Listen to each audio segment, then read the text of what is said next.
With Sports Night, I am Mark Seal. The woes of the Barbados Trident's 2018 Hero CPL campaign were cemented last night when a loss to the St. Kitts and Nevis Patriots left the Tridents destined for the cellar position on the tournament table. Playing at Warner Park, the Tridents lost by 2 wickets to remain in 6th position on just 4 points, with only one more game remaining on their schedule. The Tridents lost the toss again and were sent into bat, posting 168 for 5 off their 20 overs. Nicholas Pooran top scored with 44, while Roston Chase was unbeaten on 38, and skipper Jason Holder undefeated on 30, from just 11 deliveries with 2 fours and 3 sixes. Chase and Holder put on 53 runs for the unbroken 6th wicket stand. Here's a look at the Trident's innings. And this is how it unfolding. The Digicel highlights bundle. It started with Dwayne Smith, couple streaky boundaries. He looked like he was growing in stature at the crease. And a run-out opportunity not taken by the Patriots. It was a good start to the innings, Michael Slater, before their first wicket went down. Yeah, it was a good power play, and there was a genuine urgency from Smith, and then all of a sudden he took on the wrong option too early against Shamsi, and then very quickly another LBW at the other end, Mamadullah. And it was this man, Florin, who just started to extend his arms at the right time with a few nervy moments as well. But his strike play, apart from that judgment of Ran Ambler gone, and it was slowing things down, obviously, with these wickets falling, DG. Florin had to keep going. Yeah, Shea Hope, the most prolific of the Trident's batsmen. He was gone. Tabriz Shamsi getting his first wicket. But Nicholas Pooran, he anchored the innings.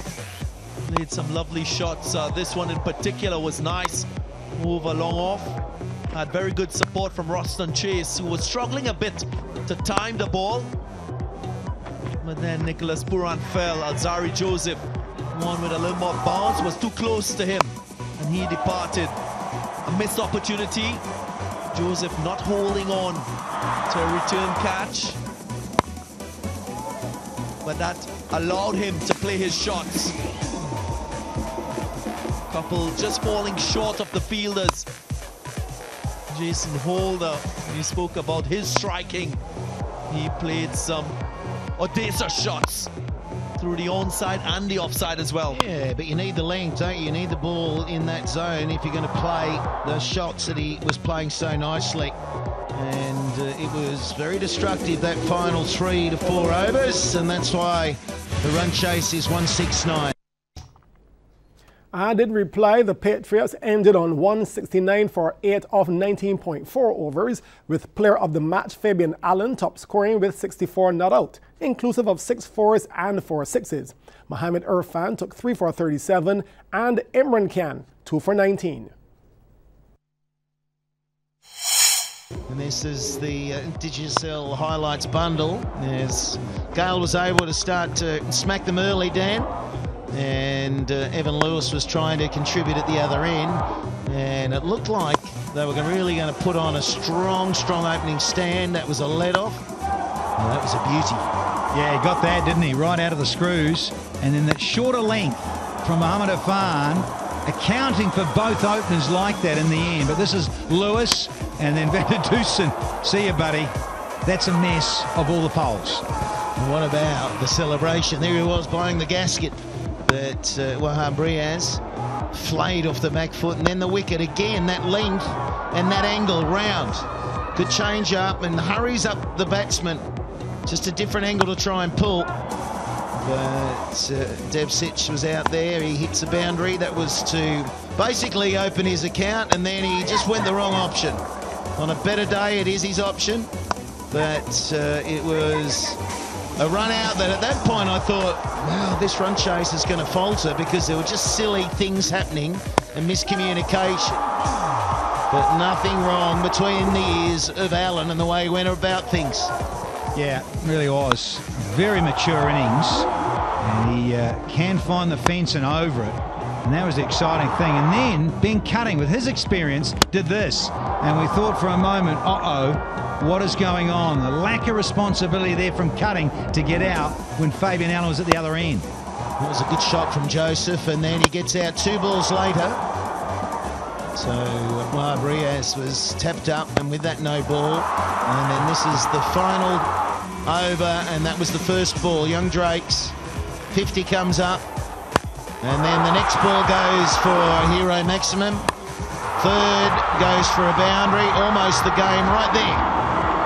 That situation was all about just sneaking a single. Coming off the pads actually helped. Well, just to let you know that tonight's game is between hosts, the Knight Riders, and the Amazon Warriors at Queen's Park Oval. Start time is 8 p.m. CBC TV 8 will have live coverage. Now back to last night's game. After the defeat, skipper Jason Holder said he saw a better performance from what they've been doing over the last few games. He also addressed his decision to bowl Dominic Drace in that decisive final over. Yeah, I felt it was a better team effort in this game, just unfortunate to lose it in this way, and outstanding out there by Fabian, all credit to him. It was tough on the youngster to come there in the end and bowl the last over, but we felt as though if we had given anything in excess of 15 odd, he was in for a good chance, I thought the guys played better cricket, I'm proud of the efforts, but still we didn't get over the line. In hindsight, 17 runs required from the last over. Did you feel it was the right decision to bowl the debutant in that final over? Yeah, in the situation, I wouldn't change anything, He just probably didn't execute at that stage, which is normal for a youngster, but at the end of the day, still back him to do the job, He's got a lot of skills, he's a very exciting young player, and this will only make him stronger.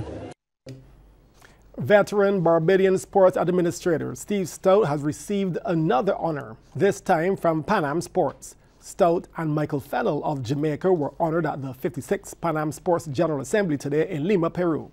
Both administrators have dedicated more than 40 years to developing sports in their nations and throughout the Americas, earning worldwide recognition and numerous awards along the way. Now, Pan Am Sports adds to the long list of accolades for these respected and renowned Olympic leaders. Since Stout's first post as Secretary General of the Barbados Olympic Association in 1968, Barbados has competed at all but one of the Summer Olympic Games. Just 4 years after becoming president of the BOA, Barbados won its historic first Olympic medal at the Sydney 2000 Games through Obadiah Thompson. Now, nearly 20 years later, Stout continues to demonstrate the true values of Olympism in every position he serves.